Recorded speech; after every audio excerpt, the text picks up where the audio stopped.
நம்முடைய பத்திரிகை நண்பர்களுக்கு எங்களுடைய மாலை வணக்கத்தை தெரிவித்துக் கொள்கின்றோம். அன்பு சகோதர சகோதரிகளே, பாரதிய ஜனதா கட்சி இன்று சாயங்காலம் ஈரோடு கிழக்கு இடைத்தேர்தலை பற்றி தேசிய ஜனநாயக கூட்டணியுடைய முடிவை ஒரு பத்திரிகை குறிப்பு மூலமாக அறிவித்திருந்தோம். உங்களுக்கு தெரியும், பாரதிய ஜனதா கட்சியை பொறுத்தவரை ஒரு தேர்தலை புறக்கணிப்பது என்பது இந்திய அளவில் மிக மிக அபூர்வமான ஒரு விஷயம். மிக மிக அபூர்வம். ஜம்மு அண்ட் காஷ்மீரிலிருந்து வடகிழக்கிலிருந்து தமிழகம் வரை எல்லா தேர்தலையும் கூட பாரதிய ஜனதா கட்சி எதிர்கொண்டு வந்திருக்கிறது. ஆனால் இந்த முறை தமிழகத்தில் நடக்கக்கூடிய அசாதாரணமான ஒரு சூழ்நிலை, அதே நேரத்தில் ஈரோடு கிழக்கிலே இடைத்தேர்தலுக்கு ஒரு இடைத்தேர்தல். இதற்கு முன்பு இடைத்தேர்தல் எப்படி நடந்தது, ஒருவேளை விக்கிரவாண்டியில் வித்தியாசமாக இருக்கும் என்று நினைத்த பொழுது விக்கிரவாண்டியும் எப்படி நடந்தது என்பதையெல்லாம் முழுமையாக தேசிய ஜனநாயக கூட்டணி அதை பார்த்தோம். இந்த முறை தேசிய ஜனநாயக கூட்டணியில் இருக்கக்கூடிய எல்லா தலைவர்களும் கூட ஒருமனதாக ஈரோடு கிழக்கு இடைத்தேர்தலை நம்முடைய கூட்டணி புறக்கணிக்க வேண்டும் என்கின்ற முடிவை எடுத்திருக்கின்றோம்.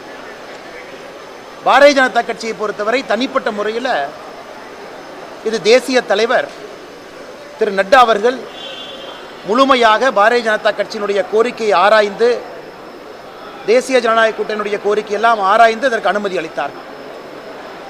எதற்கு என்பதை தெளிவுபடுத்த வேண்டியது ஒரு மாநில தலைவராக என்னுடைய கடமை என்று இந்த நேரத்தில் நான் கருதுகின்றேன். எங்கேயும் தேர்தலை புறக்கணிக்காத பாரதிய ஜனதா கட்சி, அது நக்சல் பெல்ட்டாக இருக்கட்டும், தீவிரவாத தாக்குதல் இருக்கும் பொழுதும் வடகிழக்கு மிலிட்டன்ட் தாக்குதலும் கூட தேர்தல் நாங்கள் பங்கேற்போம். தமிழகத்தில் எந்த அளவுக்கு நீ லஞ்ச லாவண்யம் என்பது, ஓட்டுக்கு பணம் கொடுப்பது என்பது சாதாரணமாக நாம் எல்லோரும் ஏற்றுக்கொள்ளும் விதமாக இன்று தேர்தல் நடத்தப்பட்டு வருகிறது. ஆனால் இந்த ஈரோடு கிழக்கு தேர்தலில் மக்கள் இதை கூர்ந்து கவனிப்பார்கள். கடந்த முறை எப்படி பட்டியலை மக்களை அடைத்து வைத்தார்களோ அதுபோல இந்த முறை தேசிய ஜனநாயக கூட்டணி நின்றிருந்தால் நிச்சயமாக அடைத்து வைத்திருப்பார்கள். மக்களுக்கு அந்த வழி வேண்டாம் என்று நினைக்கின்றோம். அதே நேரத்தில் தமிழக மக்கள் இதை உணர்வார்கள் என்று நம்புகின்றோம். தமிழகத்தில் இருக்கக்கூடிய எதிர்க்கட்சிகள் எல்லோரும், அனைத்து இந்திய அண்ணா திராவிட முன்னேற்ற கழகத்தில் ஆரம்பித்து தேசிய ஜனநாயக முற்போக்கு கூட்டணியிலிருந்து தேசிய ஜனநாயக கூட்டணியில் இருக்கக்கூடிய எல்லா கட்சிகளும் ஒரு தேர்தலை இவ்வளவு பெரிய அளவில் புறக்கணிப்பது இது முதல் முறையாக நான் பார்க்கின்றேன். தமிழக மக்கள் நிச்சயமாக எதற்கு என்கின்ற கேள்வியை கேட்பாங்க. இத்தனை கட்சிகள் எதற்காக இது போன்ற ஒரு முடிவு எடுக்கிறாங்க என்பதை பரிசீலிப்பார்கள். இதன் மூலம் மக்களே ஒரு உந்துதல் கொடுப்பாங்க. இந்த முறை ஈரோடு கிழக்கு தேர்தலில் மக்கள் யாருக்கு வாக்களித்தாலும், நோட்டாவுக்கு வாக்களித்தாலும், யாருக்கு வாக்களிக்காமல் இருந்தாலும் மக்கள் மனசாட்சிப்படி தேர்தலிலே தவறு செய்யக்கூடிய ஒரு கட்சிக்கு சாட்டை அடி கொடுப்பார்கள் என்கின்ற ஒரு நம்பிக்கையால் தேசிய ஜனநாயக கூட்டணி இதை புறக்கணிக்கின்றோம். அதே நேரத்தில் இந்த தேர்தல் நடக்கும் பொழுது ஒரு சாதாரண மனிதர்களாக கட்சியில் இருக்கக்கூடிய உறுப்பினர் எல்லோரும் இதை கண்காணிப்போம். எங்கள் கடமையை, ஜனநாயக கடமையை கண்காணித்து நாங்கள் செய்வோம். தமிழகத்திலே அடக்குமுறை, ஆட்சி அதிகாரத்தை தவறாக பயன்படுத்துவது, பணம், கொலுசு, பட்டியலை அடைப்பது, பரிசு பொருட்கள், இது எல்லாம் கூட ஒரு 15 நாட்களில் ஒரு தேர்தலையே கேவலப்படுத்தக்கூடிய விதமாக திமுகவினுடைய செயல்பாடு, இது எல்லாம் தமிழகத்தில் இது கடைசி முறையாக இருக்கும் என்று நம்புகின்றோம். அதை தாண்டி நண்பர்களுக்கு நிறைய கேள்வி இருக்கலாங்கன்னா அதெல்லாம் ஒன்னொன்னா கேளுங்கன்னா பதில் சொல்லிக்கிட்டே வர்றேன்.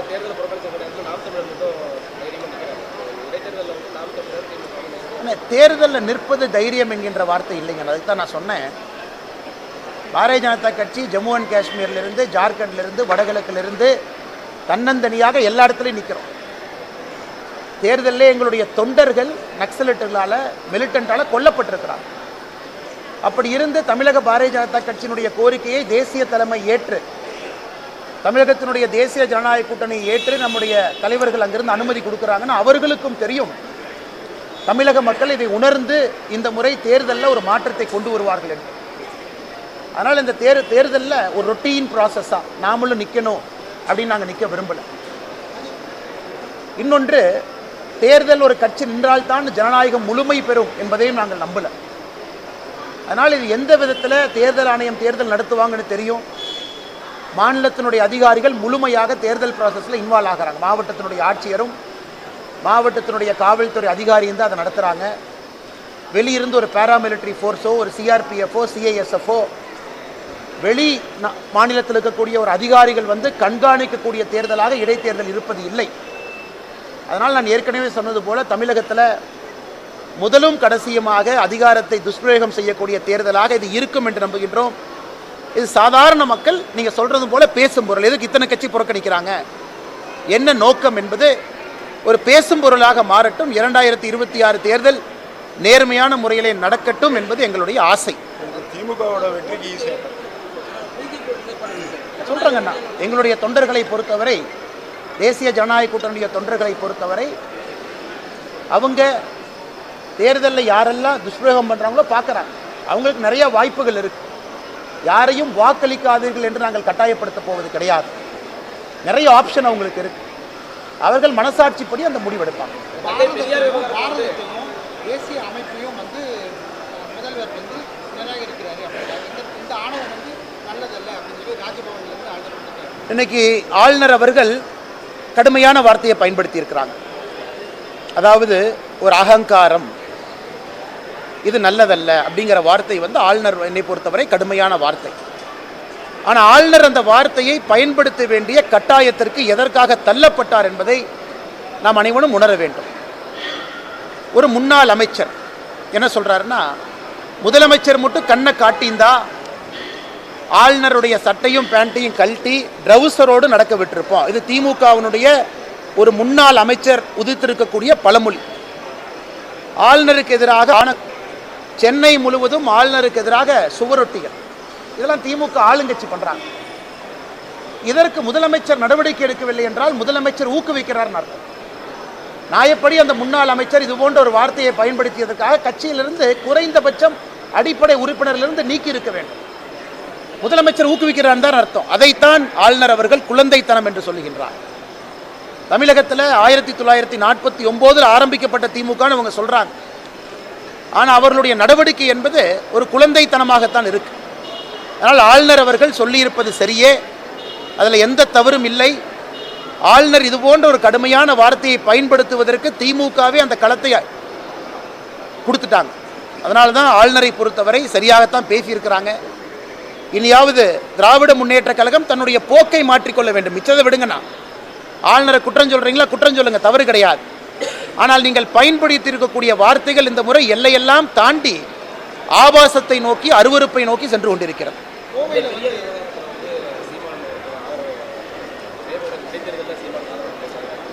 தந்தை பெரியாரை பொறுத்தவரை ஒரு விஷயத்தை நீங்கள் புரிஞ்சுக்கணும். பாரதிய ஜனதா கட்சி எப்பொழுதுமே பெரியாரை எல்லாம் கடந்து எனக்கு நிகழ்காலத்தில் பெரியாருக்கும் நிகழ்கால தமிழகத்திற்கும் தொடர்பு இருக்கான்னு கேட்டிங்கன்னா என்னை பொறுத்தவரை இல்லை, தாண்டியாச்சு. இன்னைக்கு இவங்க எப்போ ஒரு கட்டமைத்த ஒரு பிம்பத்தை வச்சு அரசியல் செய்ய வேண்டும் என்று நினைக்கின்றார். ஒரு பலூனை எவ்வளவு ஊதினா கூட ஒரு காலத்தில் அது உடையத்தான் போகுது. என் கையில் முரசொலி 1962 பொங்கல் மலரில் முரசொலி பெரியாரை பற்றி பப்ளிஷ் பண்ண கார்ட்டூன் இருக்குது, பெரியாரை கேளுங்கள். இந்த கார்ட்டூன் நான் படித்தா ரொம்ப அருவருப்பாக போயிடும், அது ஆபாசமாக போயிடும். ஏற்கனவே சொன்னேன், நான் அருவருப்பாக ஆபாசமாக பேச மாட்டேன். இதில் பெரியார் அவர்கள் சொன்னதை முரசொலி 1968 பொங்கல் மலரில் போட்டிருக்கிறாங்க. சில ஜாதிகளை பற்றி எப்படி பேசியிருக்கிறாங்கன்னு பாருங்கள், சில மக்களை பற்றி எப்படி பேசியிருக்கிறாங்க பாருங்கள். இதெல்லாம் தாண்டியாச்சு. எத்தனை நாளைக்கு தான் ஒரு விஷயத்தை நீங்கள் பூட்டி பூட்டி பாதுகாத்தாலும் உண்மை வெளியே வரத்தான் போகுது. அதனால் பெரியார் அவர்கள் சொன்ன கருத்து எல்லா மக்களுக்கு தெரியும். அதெல்லாம் தாண்டி பாரதிய ஜனதா கட்சி வந்துருச்சு. இன்னைக்கு அவர் அது பேசினார் அப்படின்னு சொல்கிறனால ஒரு லாபமோ நட்டமோ இல்லை. சீமான் அவர்கள் அவருடைய கருத்தை, அவர் எடுத்திருக்கக்கூடிய அந்த இயக்கத்தினுடைய பாதை, அதற்காக அந்த கருத்தை வைக்கிறாங்க. நான் ஏற்கனவே சொன்னது போல அந்த கருத்து சரிதான், உண்மைதான், பேசியிருக்கிறாங்க. ஆனால் நான் அதை பேச விரும்பவில்லை. ஏன்னா இதை கடந்து நாங்கள் போய்விட்டோம். நாங்கள் பெரியார் எப்படி பார்க்குறோம்னா, எண்மண் எண் மக்கள் யாத்திரையில் ஸ்ரீரங்கத்தில் சொன்னோம், பாரதிய ஜனதா கட்சி இங்கே ஆட்சிக்கு வரும் பொழுது இந்து அறநிலைத்துறை இருக்காது, கோயிலுக்கு வெளியே அந்த ஆபாசமாக என்ன பொறிச்சு வச்சிருக்கிறாங்களோ அது எல்லாம் அகற்றப்படும், அது பொது இடத்துல கொண்டே வச்சிடறோம். உங்களுக்கு பிடிச்சதுன்னா தீக்காக்காரங்க நீங்கள் போய் மாலை போட்டு அதுக்கு மரியாதை பண்ணுங்க, பொதுமக்கள் பிடிக்கலாம் யாரும் போக மாட்டாங்க. இப்படித்தான் நாங்கள் பெரியாரை பார்க்கிறோம். அதனால் எங்களை பொறுத்தவரை பெரியாரை பாரதிய ஜனதா கட்சி எப்படி பார்க்குதோ எங்களுடைய சிந்தனை மாறல, அப்படியே தான் இருக்கு. தொல்காப்பியன் பொய்யன், சிலப்பதிகாரத்தை பொறுத்தவரை அவரே சொல்லியிருக்கிறார். இந்த கருத்தெல்லாம் உங்களுக்கு தெரியாது, நான் சொன்னேன்னா அது தவறாக போயிடும்.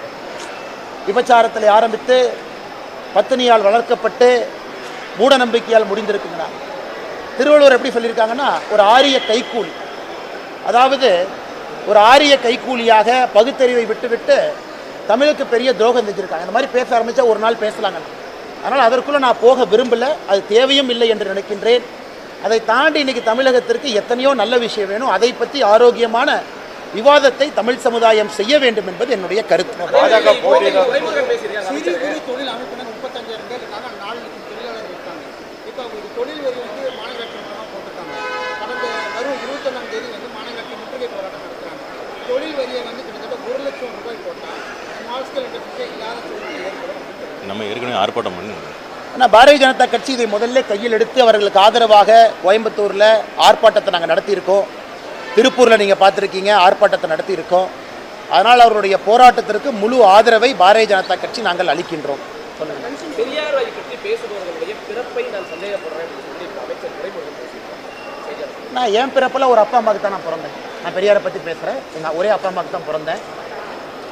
விவசாயம் என்ற அப்பா அம்மாவுக்கு தான் பிறந்தேன். அதில் எந்த மாற்று கருத்து இல்லை. ஒரு நடுத்தர குடும்பத்தில் தான் பிறந்தேன், மாற்று கருத்து எதுவும் இல்லை. எனக்கு என் பிறப்பை பற்றி சந்தேகப்படுறான்னு நான் சொல்லணுமில்ல. கிராமத்தில் தான் பிறந்தேன், அதுலேயும் சந்தேகம் இல்லை. இதுவரைக்கும் ஊழல் எங்கேயும் பண்ணதில்லை, அதுலேயும் சந்தேகம் இல்லை. வீட்டுக்கு என்ஃபோர்ஸ்மெண்ட் டைரக்டரேட் வந்து கடப்பாறை எடுத்துகிட்டு வந்து ரைடு பண்ணல, அதுலேயும் சந்தேகம் இல்லை.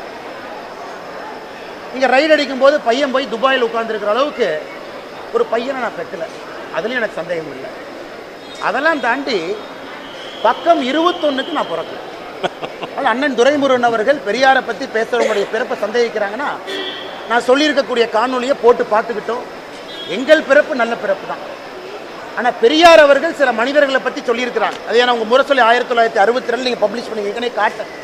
அதனால் அண்ணன் துரைமுருகன் அவர்கள் 1962 முரசொலியை வாங்கி ஒரு பார்க்கணும்.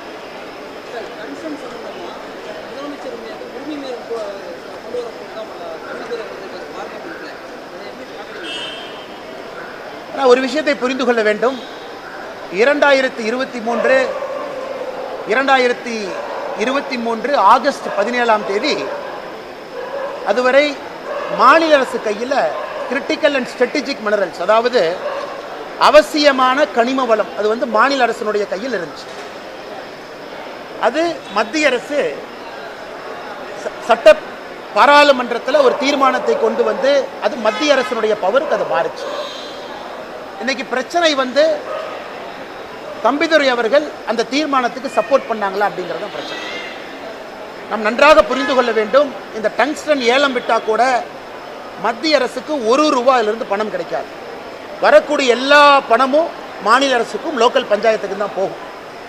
அதனால் முதலமைச்சர் அவர்கள் என்னை பொறுத்தவரை சட்டப்பேரவையில் டங்ஸ்டன் பிரச்சனையில் உண்மை தவறி பல விஷயத்தை பேசியிருக்கிறார். உண்மையை தவறி அந்த ப்ராசஸ் எப்படி வந்துச்சு, இன்னைக்கு இவ்வளோ பேசுகிறவங்க மாநில அரசு மத்திய அரசுக்கு எழுதின கடிதத்தை ஏன் வெளியிடலை, சட்டப்பேரவையில் வச்சிருக்கணும் இல்லையா? இன்னைக்கு அப்பா அவர்கள் பாய்ந்து வேலை பார்க்குறாரு திமுகவுக்கு. இல்லை இந்த கட்சி அப்படி சொன்னாங்க, எஃப்ஐஆர் இப்போ போட்டாங்க, பொள்ளாச்சி சம்பவம் இப்படி நடந்துச்சு அப்படி நடந்துச்சுன்னு ஒரு சுப்ரீம் கோர்ட் நீதிபதியை போல அப்பாவை தீர்ப்பு கொடுக்குறாரு. ஏன் டங்ஸ்டனை பொறுத்த வரைக்கும் அப்பா அவர்கள் முதலமைச்சரை பார்த்து மத்திய அரசுக்கு நீங்கள் எழுதின கடிதத்தை கொண்டு வந்து சட்டப்பேரவையில் காட்டுங்கன்னு கேட்டுந்தா அவர் நேர்மையான நடுநிலைமையான ஒரு ஸ்பீக்கராக நான் பார்ப்பேன். அதெல்லாம் செய்யலை.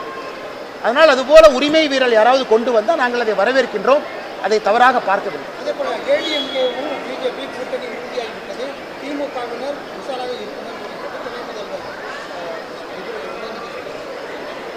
உதயநிதி அவருக்கு அண்ணா யூனிவர்சிட்டி கண்ணுக்கு தெரியாது, அண்ணா யூனிவர்சிட்டியினுடைய பாலியல் வழக்கு கண்ணுக்கு தெரியாது, எஃப்ஐஆர் லீக் ஆனது கண்ணுக்கு தெரியாது, இது எதுவுமே கண்ணுக்கு தெரியாது. நீட்டுக்கான ரகசியம் இருக்குனார், அதுவும் மறந்துட்டார் இப்போ.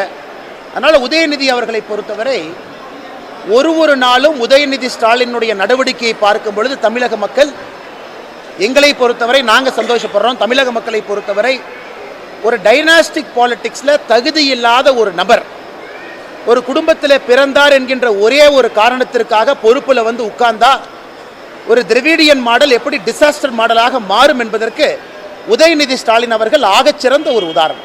ஆனால் பாஜக தேர்தலை புறக்கணிச்ச சூழல்ல பாஜகவோட வாக்குகளை யாருக்காச்சும் நீங்கள் சப்போர்ட் பண்ணுங்க. ஆனால் ஏற்கனவே பதில் சொன்னாங்கன்னா நம்முடைய தேசிய ஜனநாயக கூட்டணியுடைய தொண்டர்கள் மனசாட்சிப்படி இந்த தேர்தலை பங்கேற்பாங்க ஒரு வாக்காளர்களாக.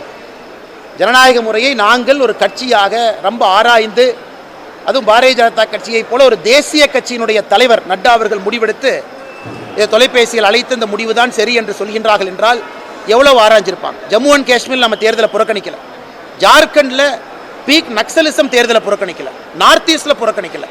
தமிழகத்தில் ஒரு பாரதிய ஜனதா கட்சி தேசிய ஜனநாயக கூட்டணி புறக்கணிக்கிறோம் அப்படின்னா ஜனநாயகம் எந்த அளவுக்கு இங்கே கெட்டுவிட்டது என்பதை இதன் மூலமாக தமிழக மக்கள் உணர்ந்து கொள்வார்கள் என்று நம்புகின்றோம். திமுகவோட வெற்றிக்கு நீங்களே வழி ஏற்படுத்தி கொடுத்த மாதிரி ஆகிப்போச்சு. என்ன ஒரு விஷயத்தை புரிஞ்சுக்கண்ணே, இந்த ஒரு எம்எல்ஏ ஜெயிக்கிறனால என்ன ஆக போகுதுங்கண்ணே?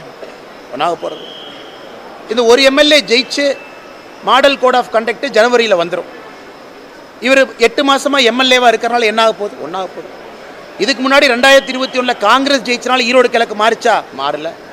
அண்ணன் EVKS இளங்கோவன் ஜெயிச்சனால மாறிச்சா? மாறல. எல்லாருக்குமே தெரியும் இது ஒரு காணல் நீரை போல நடக்கக்கூடிய தேர்தல். காணல் நீரால் யாருக்கு என்ன பயங்கண்ணா? யாருக்கு என்ன பயன்? எந்த பயனும் கிடையாது.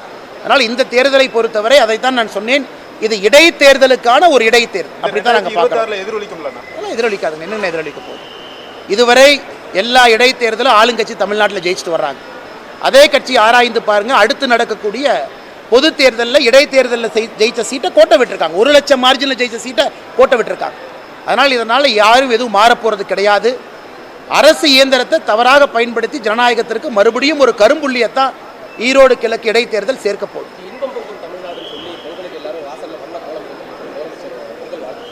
அது கூட பரவாயில்லனே, சட்டப்பேரவையில் எல்லாம் அப்பா அப்பான்னு கூப்பிட்றாங்கன்னு சொல்கிறாரு. எனக்கு சத்தியமாக தெரியல யார் அவங்கள அப்பா அப்பான்னு கூப்பிட்டாங்க. யாராவது அப்பா அப்பான்னு கூப்பிட்ட ஒரு வீடியோவை நான் பார்க்கணும். குழந்தைகளை நீ அப்பா அப்பான்னு கூப்பிட்றாங்க, அவரே தூக்கத்தில் 4 பேரை பக்கத்தில் வச்சுக்கு வராங்க, அப்பா அப்பான்னு கூப்பிடுங்க. இது போல பிதற்றுகின்ற ஒரு முதலமைச்சர் நாம் பார்க்குறோம். இன்பம் பொங்கும் பொங்கல், இதை தமிழகத்தில் பெண்கள் பார்க்குறாங்க, குழந்தைகள் பார்க்குறாங்க. அவருடைய குடும்பத்தில் இன்பம் பொங்குது. அடுத்து இன்ப நிதி வர்றாரு, அவர் எப்படி கொண்டு வரணும்னு யோசிக்கிறாங்க. தமிழக மக்களுக்கு எந்த இன்பமும் இல்லை, துன்பம் தான் நடக்குது. அதனால் முதலமைச்சர் முன்னாடி போட்டிருக்கக்கூடிய ஈய தூக்கிட்டு தூணு போட்டாருன்னா சரியா இருக்கும், இன்பம் துன்பமாக மாறிவிடும். பெரிய சாதனை என்ன? சாரிங்க அண்ணா, முழு கேள்வியை முடிச்சிருங்க அண்ணா. சாரி.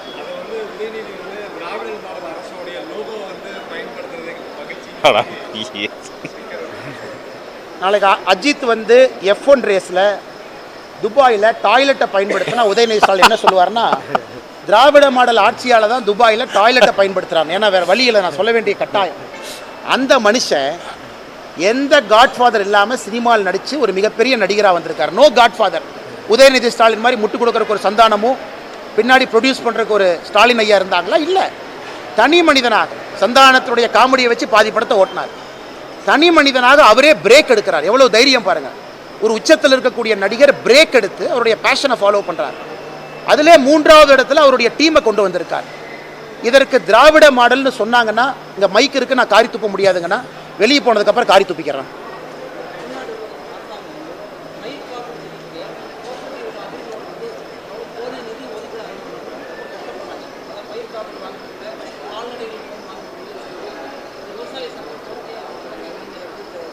ஆனால் நானும் இதை கவனித்தேன். இது எல்லா இடத்திலும் கூட காமனாக இந்த கலெக்டர் ஆஃபீஸில் நடக்கக்கூடிய விவசாய சங்க கூட்டத்தில் விவசாய சங்க தலைவர்கள் பொதுவாக பேசுகிறாங்க எல்லா இடத்துலையும்.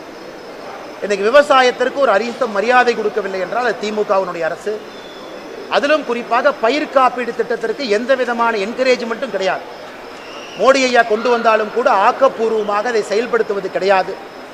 வெள்ளத்தில் தண்ணி எல்லாம் வந்ததுக்கப்புறம் இதை எக்ஸ்டெண்ட் பண்ணுங்கள், இன்னும் 1 மாதம் எக்ஸ்டெண்ட் பண்ணுங்கள், 2 மாதம் எக்ஸ்டெண்ட் பண்ணுங்கன்னு திராவிட மாடல் என்கின்ற ஒரு வார்த்தையை முதலமைச்சர் பயன்படுத்துகிறாங்கன்னா, விவசாய பெருமக்கள் அதை டிசாஸ்டர் மாடல் என்று தான் சொல்லுவார்கள். அதனால் கவனம் தேவை. மத்திய அரசினுடைய நல்ல திட்டங்களை எல்லாம் பால்படுத்தி கொண்டிருக்கின்றார்கள். குறிப்பாக விவசாய பெருமக்கள் இதை கவனிக்கின்றார்கள் என்று நம்புகின்றோம். வேற அண்ணன் அனைவருக்கும் இனிய பொங்கல் நல்வாழ்த்துக்கள். கொலுசு இந்த தடவைனால ஒரு 20% வெள்ளி இருக்கிற மாதிரி. ஈரோடு கிழக்கு தேர்தலில் அண்ணன் சொல்றார், கொலுசெல்லாம் கொடுத்தா கொஞ்சம் வெள்ளி நிறையா இருக்கிற மாதிரி கொலுசு பார்த்துன்னு கொஞ்சம் நல்ல கொலுசாக கொடுக்க சொல்லுங்கள். அப்புறம் அந்த அண்ணன் அந்த ஹாட் பாக்ஸ் கொடுக்கும்போது உடையாத தரமான ஹாட் பாக்ஸ்லாம் பார்த்து கொடுக்க சொல்லுங்கள். அப்புறம் மக்களில் க்யூவில் நிற்க வைக்காதீங்க. வேகமாக என்னென்ன பொருள் கொடுக்கணுமோ கொடுத்து படம் போடுறத பற்றி சொல்லுங்க. ஒரே படத்தை தயவு செஞ்சு உதயநிதி ஸ்டாலின் படத்தை போட்டுறாதீங்க. நல்ல படம் நிறையா இருக்குது, பட்டியல் அடைக்கும் போது அந்த படத்தை போடுங்க.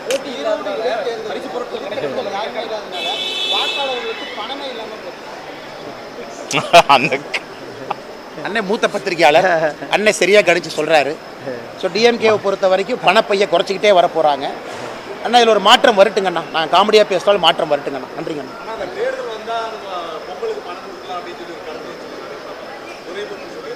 என்ன சொன்னாருண்ணா? தே இந்த 1000 ரூபா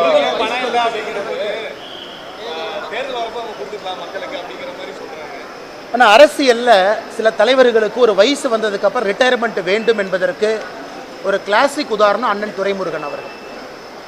இதை வந்து நம்முடைய சூப்பர் ஸ்டார் ஐயா ரஜினி அவர்கள் மேடையில் சொன்னாங்க, சில பேருக்கு ரிட்டையர்மெண்ட் கொடுத்துடலான்னு.